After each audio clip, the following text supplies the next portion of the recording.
Et on revient dans Focus sur la polémique du jour, les déclarations du pape sur la théorie du genre qui serait enseignée dans les écoles françaises. Faux, archi faux, rétorque la ministre de l'Éducation nationale. Et là, on s'interroge, pourquoi ce thème suscite-t-il autant de réactions hautement inflammable. À suivre le débat entre Ludovine Delarochère, présidente de la Manif pour tous, et Hervé Jean Le Niger, vice-président de la FCPE. Bonjour à vous deux. Bonjour. On écoute tout d'abord ce que déclarait le pape François dans l'avion qui le ramenait à Rome après un voyage en Géorgie.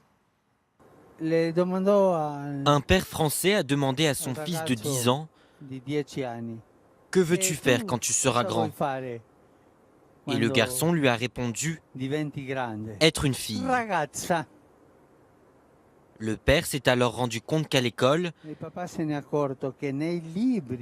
les livres enseignaient la théorie du genre. Cela va contre l'ordre naturel des choses. Avoir de telles tendances, vouloir changer de sexe, c'est une chose, mais faire un enseignement dans les écoles sur cette ligne pour changer les mentalités, c'est de la colonisation idéologique. Et ce matin, on va rajouter cette déclaration de Najat Vallaud-Belkacem pour être complet, la ministre de l'Éducation nationale. Elle regrettait, je cite, la parole plus que légère et infondée du pape. Pour la ministre, il a été victime d'une campagne de désinformation. Place au débat. Donc, question du jour. Est-ce que l'on trouve trace déjà dans certains manuels, parce que c'est le point de départ de la querelle du jour, de cette théorie du genre, comme on l'appelle ?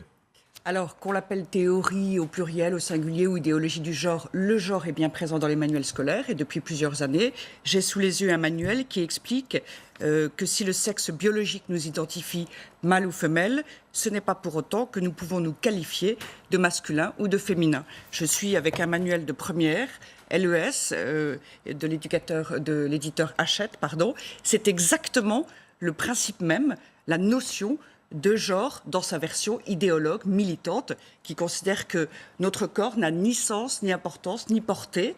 Et toute la question est là, première chose.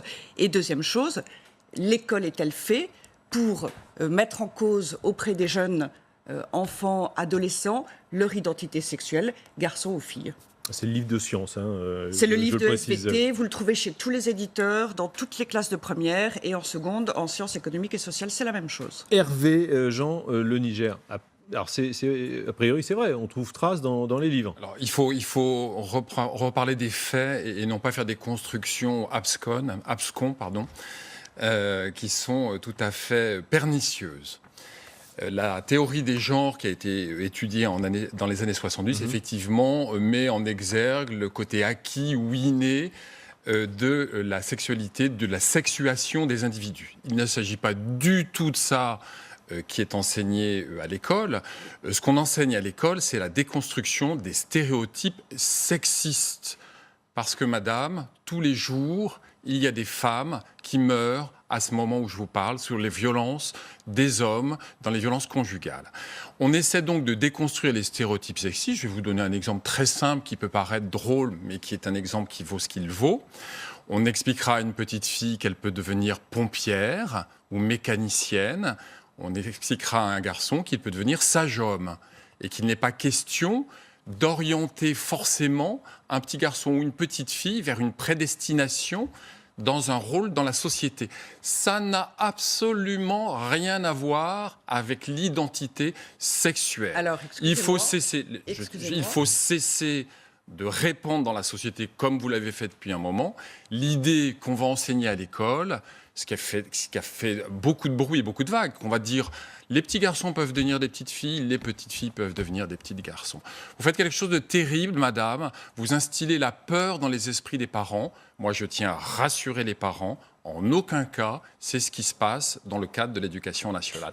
On combat les préjugés sexistes. Permettez que je réponde. Ce que je viens de citer, venant d'un manuel, atteste exactement qu'on parle bien de remise en cause des identités sexuelles hommes-femmes et que l'on veut distinguer le corps de ce qu'on a dans la tête et dans l'esprit. Pardonnez-moi, je poursuis. Je vous en prie, madame, allez-y, c'est très intéressant. Les syndicats SNUIP et la ministre de l'Éducation nationale, Najat Vallaud-Belkacem, ont dit et répété, et tout le monde peut regarder sur Internet, qu'il fallait déconstruire les stéréotypes de genre. Point.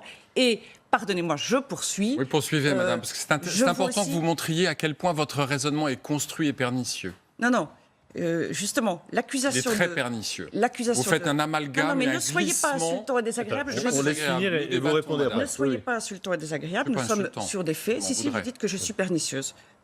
Sur ces manuels, je vous invite à les regarder, à les lire attentivement.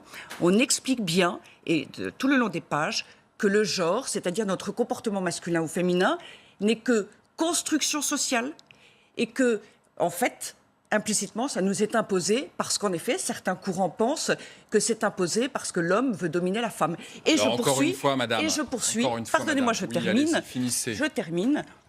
Quand on veut absolument, en effet, il y a aussi un aspect qui est inclus, c'est vrai. On veut expliquer que toutes les femmes choisissent des professions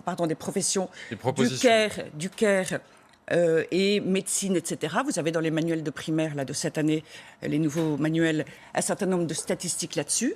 En quoi ces professions sont-elles moins bien ? Qui interdirait à son enfant de choisir à notre époque ce qu'il veut professionnellement ? Moi, je ne connais pas ça, mais je ne sais pas à quelle époque vous vivez. Et troisièmement, je regrette, mais le modèle n'est pas forcément les métiers dits masculins. Tous les métiers peuvent être intéressants. Valorisons la femme. C'est très intéressant ce que vous dites, madame. La féminité. Et l'égalité homme-femme n'est pas la confusion. L'égalité n'est pas la confusion. Et l'égalité, il faut la promouvoir. L'égalité, on parle d'égalité des droits et de devoirs et des hommes et des femmes. En aucun cas, comme vous le prétendez, on parle de nier l'identité sexuelle des individus, hommes et femmes. Je voudrais revenir sur l'exemple que vous venez de citer, qui est très intéressant. Je viens de citer le propos. Je voudrais reprendre l'exemple que vous venez de donner, qui est très intéressant sur l'insertion professionnelle. Vous allez m'expliquer, par exemple, pourquoi des jeunes filles brillantes au lycée, qui sont souvent plus brillantes que les garçons. Oui, il y a une inégalité. Laissez-moi terminer, madame, s'il vous plaît. Effectivement. Ayez l'amabilité de me laisser terminer, même si vous avez l'air convaincu de ce que vous dites. Expliquez-moi pourquoi des adolescentes brillantes en mathématiques vont moins briguer des écoles d'ingénieurs ou des écoles supérieures en mathématiques, alors que les garçons moins brillants les brigueront. Là, on est face, par exemple, à une construction de stéréotypes. Cessez de mettre ça sur un plan de nier l'identité sexuelle des gens. Ça n'a absolument rien à voir. J'espère qu'on va revenir ensuite sur des déclarations du pape qui sont quand même très très importantes. Il nous reste 3 minutes, donc 3 minutes, voilà. Oui, on n'aura peut-être pas le temps. Mais c'est quand même frappant, c'est que à vous écouter, j'ai l'impression que vous ne parlez pas de la même chose. On ne vous parle parlez pas de stéréotypes. C'est pour ça que moi j'ai apporté les manuels, je suis sur les faits. On ne parle pas de il y a une inégalité scolaire dont on ferait bien de se préoccuper, qui est que les garçons ont un niveau scolaire de moins en moins bon par rapport aux filles. Ça, c'est une inégalité aussi. Qui s'en préoccupe ?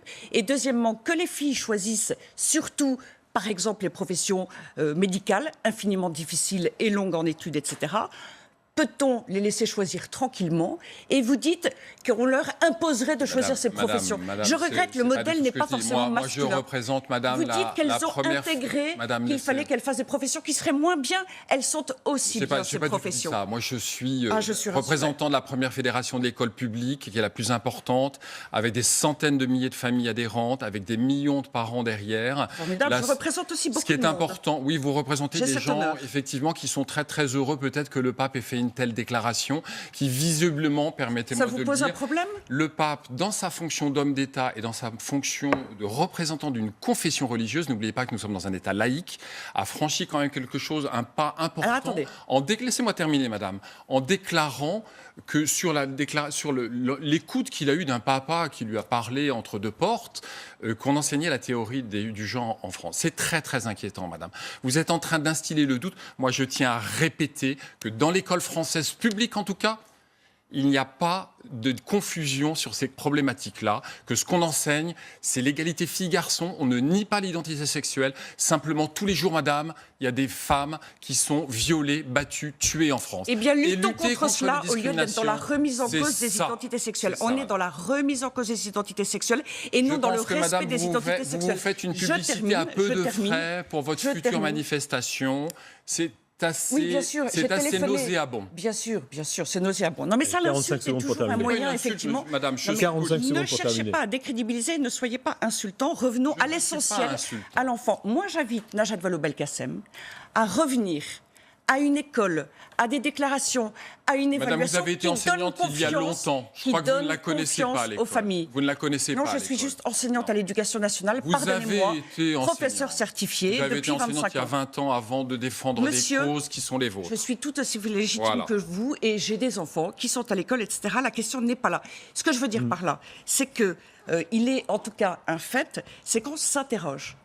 La confiance doit être restaurée. Mais je la demande à confiance, elle Najat existe. Vallaud-Belkacem Il n'y a que dans un votre débat tête, ouvert madame. et Il n'y a que dans votre tête Allez, et dans votre insinuation. Ne cherchez Demande de pas, débat je à la n'insinue ministre de pas, l'Éducation nationale. Je dis explicitement qu'il y a une question qui se pose. Bon, je Et disais que depuis c'était des un années. débat hautement inflammable. Je pense que je ne m'étais pas beaucoup trompé. Je Madame vous écouter. prépare une C'était lutte manifestation, contre recrute. stéréotypes d'un côté et identité sexuelle de l'autre. Voilà. Voilà, j'ai bien résumé le débat. Exactement. Merci en tout cas d'être venu nous voir dans quelques instants. Enfin, nouveau point sur l'actualité dans LCI. Oui, j'ai téléphoné au pape.